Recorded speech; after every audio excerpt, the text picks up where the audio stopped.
સદગુરુ મહારાજની જય. આ બધા શાંતિ શાંતિ કરે, શાંતિ ક્યારે મળે? શાંતિ છે ને, શાંતિ સંતોષમાં છે. જો સંતોષ થાય તો શાંતિ મળે. હવે આપણે સિકંદરની વાત કરવી તો સિકંદર આખું વિશ્વ સર કરવા નીકળ્યો. એમાં એક ફકીર મળી ગયા. ફકીર હોતા હતા એ નાના રસ્તેથી એનું પાળ બધું નીકળ્યું. એટલે સિકંદરે પ્રશ્ન કર્યો કે તમે કેમ અહીંયા હોતા છો? ફકીર ને કે હું તો એમ જ હોતો છો. પણ કે તું હું આ બધું નીકળ્યો, લાવ લશ્કર ને હાથક નું આ લઈને આ હું નીકળ્યો? કે મારે વિશ્વ સર કરવા નીકળ્યો હું. વિશ્વ સર થઈ જાય એટલે કે શું કરવાનું તારે? કે બસ પછી આરામ કરવો. પણ કે તારે જો આરામ જ કરવો હોય ને તો તે આરામ કરી લે, અહીંયા ખુશ રાખે. હવે આરામ જ કરવો હોય એમાં તારે વિશ્વ સર કરવાની ક્યાં જરૂર છે? એમ આપણે તો શાંતિ જોઈતી હોય તો જે મળ્યું છે એમાં સંતોષ હોવો જોઈએ તો જ શાંતિ થાય. ને શાંતિ મળે ને ક્યારેય ન મળે. આવા તો ઘણા ઉદાહરણ આપીને સંતોએ સમજાયા કે શાંતિ આમ વાત કરે કે છે એ કેમ છો કે હા બસ શાંતિ છે, પણ જરાય શાંતિ ન હોય. એનું મન તો ઘોડા ગરતું જ હોય છે. એમાં શાંતિ કેમ માની? આ મોઢે જ બોલાય છે. એટલે એ શાંતિ નોઠાવીને દબાવીને રાખે છે કે શાંતિ છે શાંતિ છે, પણ શાંતિ હોય નહીં. શાંતિ તો જ્યારે જેમ છે એમ સમજાઈ જાય એને કે ભાઈ મારું સ્વરૂપ શું છે. અત્યારે ઉપદેશ લેવાનું કારણ શું છે કે આ સંતોએ વાણી એવી મૂકી કે હતો તું ક્યાં નહીં આવ્યો, ક્યાં હવે તું ક્યાં જવાનો છો. એટલે હવે એ નક્કી થયા મારીને શાંતિ ક્યાંથી આવે? એને ઘણી શાંતિ લેવી. હવે આવું કોઈ નક્કી કરાવતું નથી. નક્કી કરાવે છે કે ભાઈ હું તારો ગુરુ ને તું મારો શિષ્ય. અમને તો નક્કી કરાવી દે સવારામ ઘોડે કે બ્રહ્મ કા હમ બાળકા, બ્રહ્મ અમારી નાત, બ્રહ્મથી ઉપજ્યા અને બ્રહ્મમાં હમાય. આમાં આવવા જવાનું ક્યાં છે? કઈ હું કોણ છું, ક્યાંથી આવ્યો છું, હવે મારે ક્યાં જવાનું છે, આટલું જ નક્કી કરાવવાનો ઉપદેશ છે. લાંબુ લાંબુ કાંઈ છે નહીં. કે એનું નિજ સ્વરૂપનું ભાન કરાવી દો એટલે વાત પૂરી થઈ. ગીતા જ્ઞાન છે, ગીતા જ્ઞાન છે, આવું બધા વાતો કરીને એવું વેદફી માર્યું છે ને. હવે ગીતા જેમ શું જ્ઞાન કર્યું? હાલો 18 દી સુધી આમો આમો સૈનિક ઉભા રહ્યા છે. 18 દી નું આ ગીતા જ્ઞાન આને આપ્યું તો 18 દી વાત જોઈને બે રહ્યા છે. અને અર્જુન ને અત્યારે તો આ સંતો કહેશે હથિયાર મૂકવા જોવા. તો એ કદાચ ને પાસે હથિયાર ઓલે મૂક્યા હતા એ ઉપરાયા અને કરાયું શું ગોતતા હોય ત્યાં. તો આને જ્ઞાન કહેવાય? બુદ્ધ ભગવાને ચોખ્ખું કીધું છે અહિંસા પરમો ધર્મ. કોઈની હિંસા ન કરી. આ ગીતા જ્ઞાન કઈ રીતે? અને ગીતા જ્ઞાન કરાયું હોય તો પછી એને હિમાળો ગળવા જવું જો ગોતતા હોય ત્યાં થઈશ.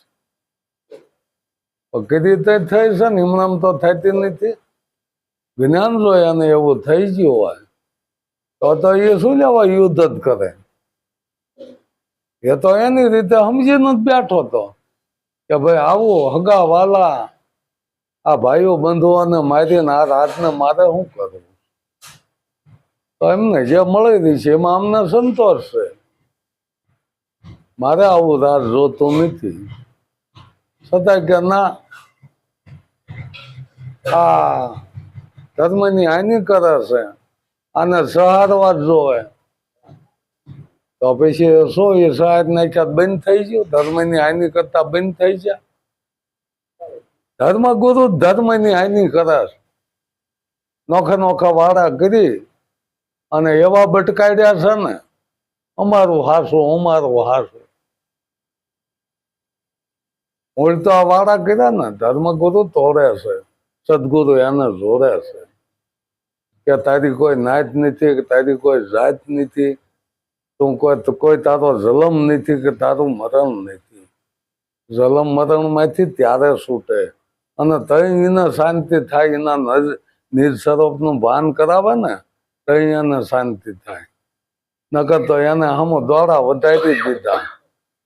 હવે તમારે ભજન રાખવું જોઈશે ને તમારે મેળો કરવો જોઈશે ને સંતોને તેડાવવા જોઈશે ને.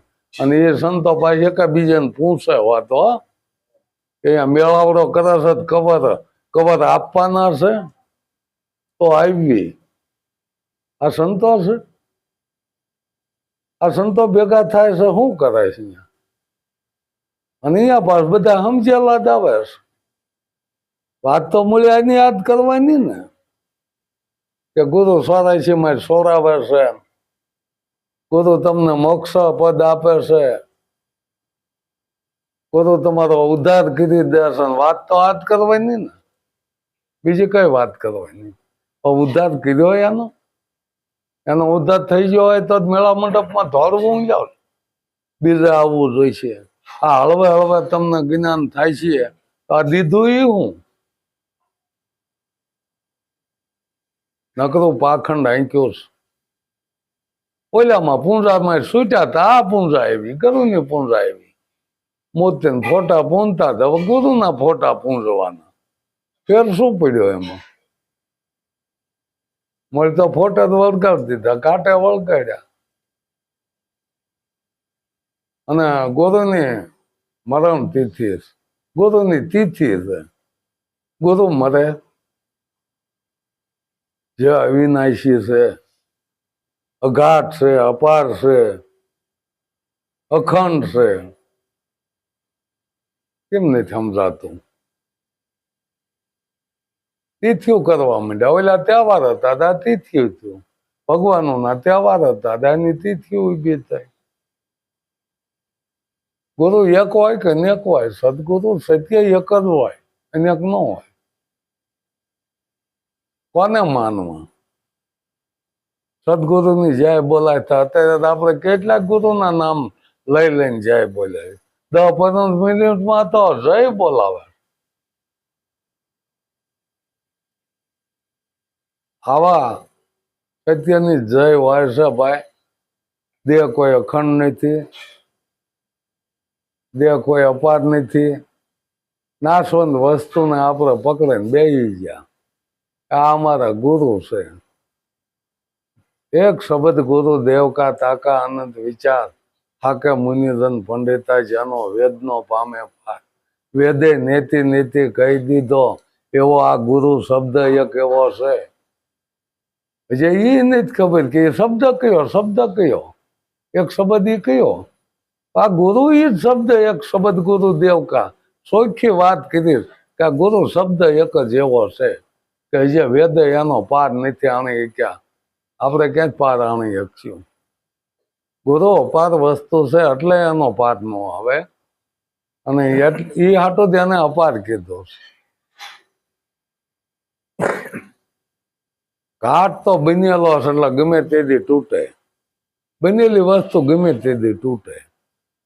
પણ જે બન્યું જ નથી, આદિ અનાદિ જેમ છે એમ એવું આપણું સ્વરૂપ જો એને બતાવી દો, શાંતિ થઈ જાય.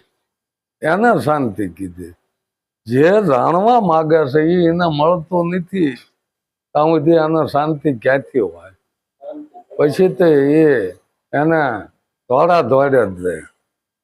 એટલે આ સંતની ઉપમા હિમા આપી છે કે શાંતિ પમાડે અને સંત કહીએ, એના દાસના દાસ થઈને રહેવી.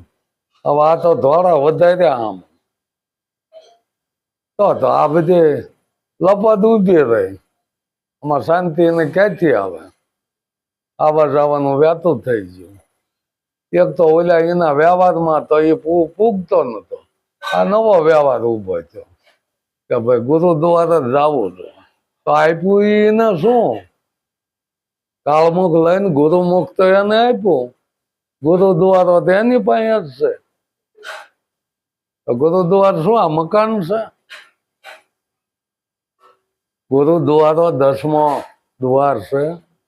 દ્વાદશ એને કીધો છે. એ ગુરુમુખ છે, એ ગુરુદ્વારો છે. 10મા મહલ એને 10મો દરવાજો ખોલી દો. દ્વાદશ તા ઓલી દ્વારકા વ્યાતા થઈ ગયા. દ્વારકા દ્વાદશ ને કીધી દ્વારકા. 9 દરવાજા, 9 રમતકા 10મા મહલે હો દેખાય. 10મો દ્વાર ખોલી દો, જેમ છે એમ જ્ઞાન કહી દો, એ 10મો દ્વાર ખુલી જાય. સીધું ને લોચન એનું ખુલી જાય. નથી વાત નથી કરવાની. ગુરુ જ થવું છે, પૂંજાવું જ છે, દક્ષિણા જ લેવી છે. બધું બંધ કરી દો છો, ગુરુ થાય છે કોઈ? પૂંજા જ મોટો પાખંડ છે. પૂંજાનો અર્થ શું છે? એનું માધ્યમ શું છે પૂંજાનું? આપણા ગઢિયા આદિ અનાદિ પૂંજા જ કરતા આવ્યા છે. તો એનો મોક્ષ ન થઈ ગયો? પંડિતો એ ભણાવેલું કે તમારે આટલું પૂંજા કર્યું જો, આમ કર્યું જો. પાછી આના એ જ ક્યાં છે કે તમારે પિતૃને મોક્ષ માટે તમારે શ્રાદ્ધ કરવું જોઈશે, તમારે વિધિ કરવી જોઈશે. લાલજી મહારાજે ચોખ્ખું કીધું, મુવા પીછી નર મુક્તિ માગે અને મૂર્ખ કેવો ડાયો, જીવતા મોક્ષ પદને પામે. આવું આ જ્ઞાન છે, પણ નો સમજાય. સમજાવે તો સમજાય ને. અહીંયા એક થઈ જાય, લ્યો ગુરુ શિષ્ય એક થઈ જાય ને. મૂળ સ્વરૂપે જાય એટલે ગુરુ શિષ્ય એક થઈ જાય. એમાં બે મત નહીં. તો એને અદ્વૈત જ્ઞાન કહેવાય ને. બીજો ભાળે બીતો ફરે, એમાં તને કોણ ઉગાડે? બીજો જો દેખાણો હોય તો અદ્વૈત જ્ઞાન છે આનું. તો ગુરુ ને શિષ્ય બે થયા, ક્યાંથી અદ્વૈત જ્ઞાન થાય છે?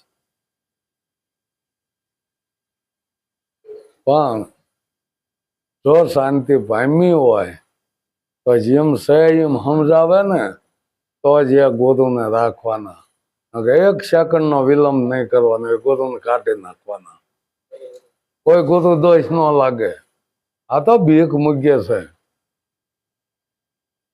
ગુરુ દુભે ધરતી કંપે. હા, ક્યાંય એમ કોઈ દી આ બધા ગુરુ ક્યાંય એમ ધરતી કંપતા ભાળે નહીં. અને જેથી ધરતી કંપ આવે તેથી તો કોઈ ગુરુ રોકી શકતા નહીં. ત્યાં ભૂમિ પૂજન કરાવે. ભૂમિ ફાટશે તેથી તમારો બસાવશે. અગ્નિ પૂજા કરાવે. આગ લાગશે તેથી તમારો કોઈ બસાવશે. જળની પૂજા કરાવે.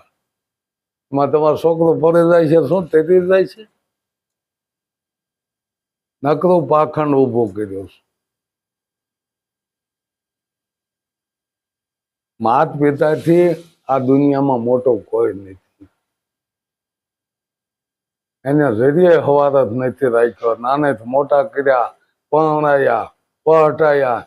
એની જે કાંઈ મિલકત હતી તમને આપી દીધી. કોઈ દી એને દાવો નથી કર્યો કે મારી પૂજા કરો. કોઈ દી એને દાવો નથી કર્યો કે મારો પગ ધોઈને પાણી પીવો. એનો પગ ધોઈને પાણી મેં નથી પીધું. આ તો નવા ગુરુ થયેલા તરત એક જ દીમાં. એક દી મેં તને જ્ઞાન દીધો, મારી પૂજા કરો. બીજા કે પડખે બેઠા એ ન કે. એને દોઢ ડાયા કહેવાય. શું કહેવાય? પડખે એક બેઠો દો એવો દોઢ ડાયો રાખે. હવે ગુરુની પૂજન કરો, હવે અમને દક્ષિણા આપો.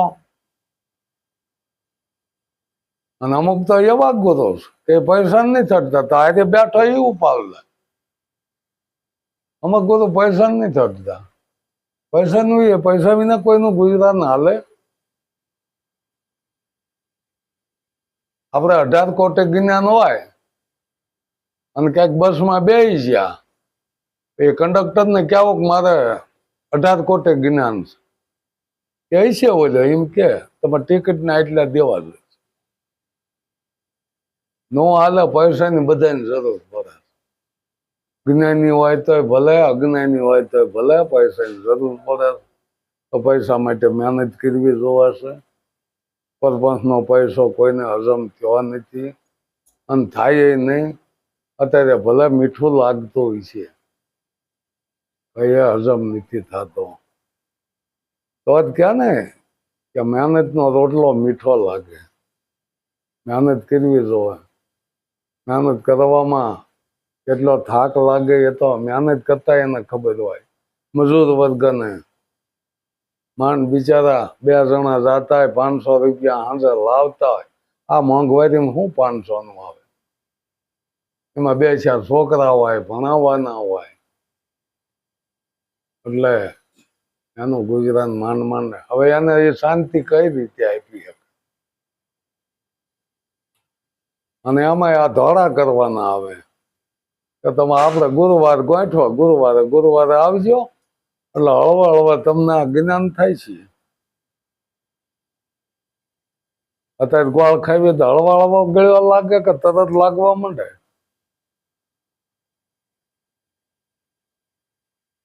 એ તો દાન કરો ને તરત પૂન્ય.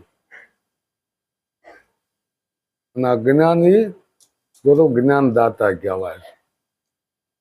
દાતાર શું લેવા કહેવાય છે? કે આનો કોઈ પૈસો ન હોય ને પૈસો લે તો દાતાર કહેવાય ને. ગુરુ જ્ઞાનનો દાતાર છે. સદગુરુ દેવા મારા, ધનગુરુ દેવા મારા ગુરુજીએ શબ્દ સુનાયો, ચોખ્ખે ચોખ્ખું કીધું. સદગુરુ મહારાજ